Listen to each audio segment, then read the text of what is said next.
ভারত জোড়ো ন্যায় যাত্রায় আজ মুর্শিদাবাদ এবং বীরভূমে রাহুল গান্ধীর কর্মসূচি এবং সেখানেই বোলপুরের এএসপির গাড়িতে ধাক্কা অ্যাম্বুলেন্সের। রাহুল গান্ধীর অ্যাম্বুলেন্সের ধাক্কা বোলপুরের এএসপির গাড়িতে।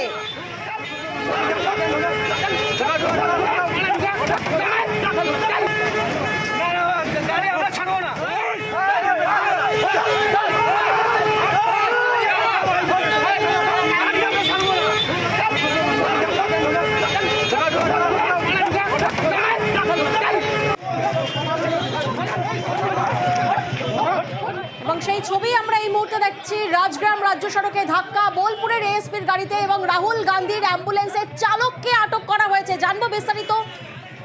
অক্ষয় এই মুহূর্তে আমাদের সঙ্গে রয়েছেন। অক্ষয়, ঠিক কি কি ব্যবস্থা পুলিশের তরফ থেকে নেওয়া হলো?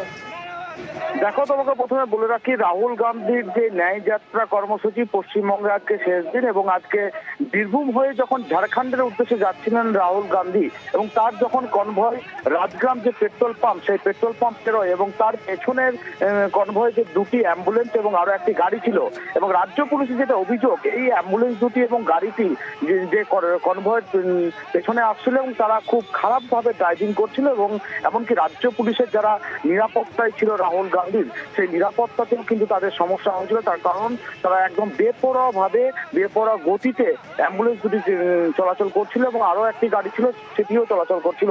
তারপর রাজ্য পুলিশের তরফ থেকে 5 জনকে ইতিমধ্যেই আটক করা হয়েছে এবং দুটি অ্যাম্বুলেন্স এবং আরো একটি গাড়ি আটক করা হয়েছে। ইতিমধ্যেই মুরারই থানায় তাদেরকে রাখা হয়েছে। তবে শেষমেশ দেখার বিষয় যে তাদেরকে সতর্ক করে ছাড়া হচ্ছে বা আইনি কোনো ব্যবস্থা নিচ্ছে কিনা, সেই বিষয়টাই দেখতে হবে। বেশ।